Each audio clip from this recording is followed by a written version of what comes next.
So I'm pretty dumb when it comes to playing video games, so much so that my 2 brain cells will implode if I don't know where to go or what to do next. Should I step in this big bear trap?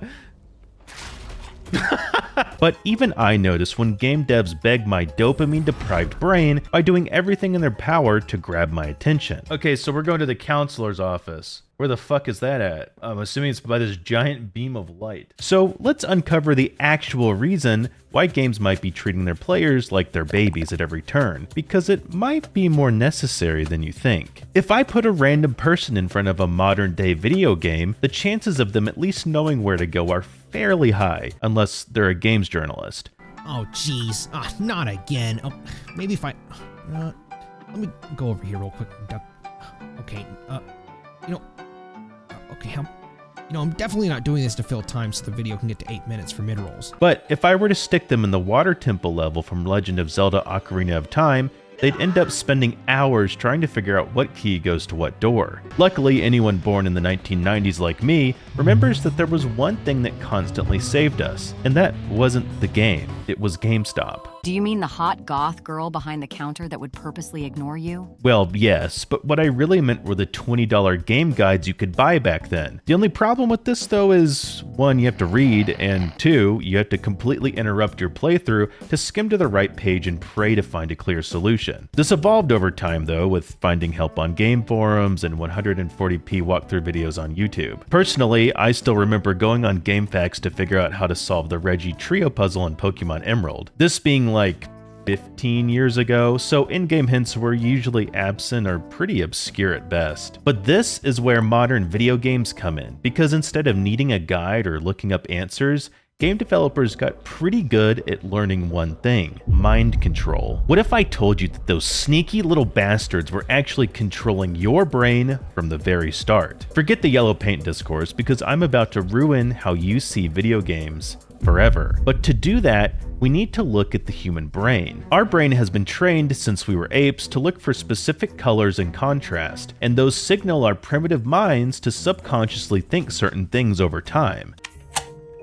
This has evolved to include things like video games. When I show you this red cylinder, what do you immediately assume about it? That red means danger and it'll explode, right? And if it doesn't, then it's time to get a refund. Alternatively, have you ever wondered why some of the highest tiers in games have a yellow color theme? It's because out of every color, yellow and gold are linked to giving humans the feeling of joy and happiness. Combine red and yellow and your mind will start to feel hungry. Kinda makes you wonder about all those fast food logos, huh? Listen, fat ass. Stop thinking about food and tell me how games tell players where to go. Yeah, alright, fine. Look, I'm gonna show you this level from Portal 2, except all the lights are turned on, which makes it look disgusting. I can guarantee that if you sat any normal person in front of this, they would have trouble understanding where to go. Alright, now turn them off. You can see that your eyes are immediately drawn towards the lights, which are carefully placed not just to light up important areas, but to constantly draw your attention to specific game mechanics. Okay, this works for dark areas, but what about areas with the sun?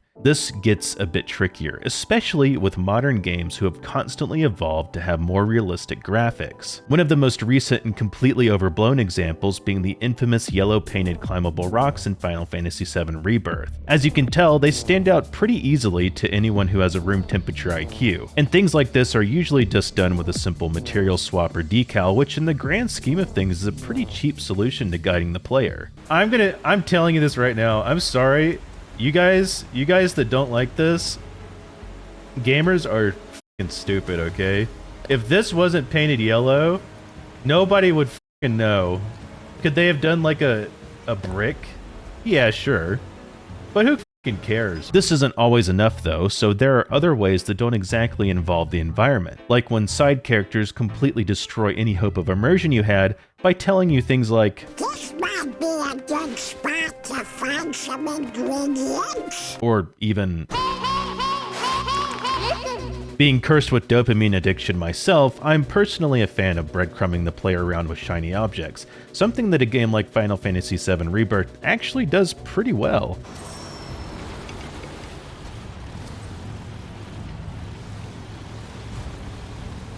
Yo, what's up, Johnny? But even when you combine all of these things, there still seems to be an unforeseen issue. If my immersion is broken, then I have to face real life. And on top of that, my D-student intellect is insulted whenever game guides are done haphazardly. So how do we solve it? It turns out that the solution isn't exactly an easy thing to do because we're trying to do the world's hardest balancing act of accessibility versus freedom. The thing about humans is we actually are kind of stupid. Take one look at your favorite Twitch streamer's Elden Ring playthrough and you'll realize that. Can you outrun a bear? Yes, you can. Maybe not that one.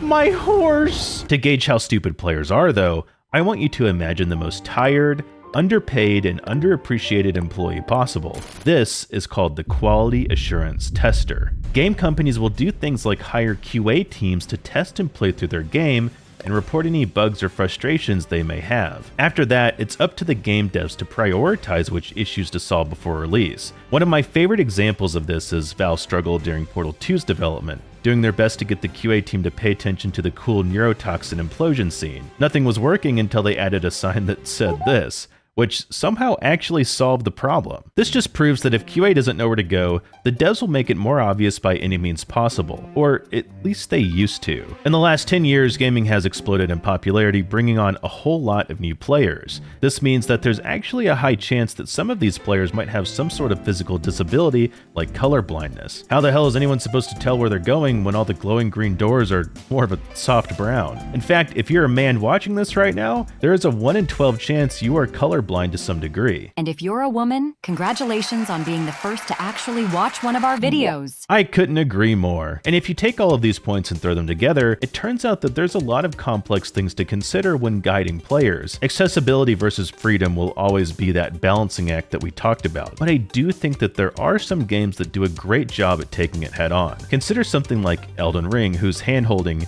if you could even call it that, is very subtle. The guidance to lead players to the sights of grace isn't in your face constantly begging for attention, so you can stay focused on being femdom by millennia. There are also lots of games now that have the option to outright turn off quest markers like Cyberpunk, Xenoblade Chronicles, and the list goes on. And while this personally doesn't really bother me, I like the solution to give the players the freedom of choice. Alright, so we've covered a lot. So do games really think you're stupid? Even though it can seem like it sometimes, wipe that drool off your mouth because the answer is no. You have nothing to worry about. Unless you like worrying, then check out this video on if AI robot overlords will take over video games forever.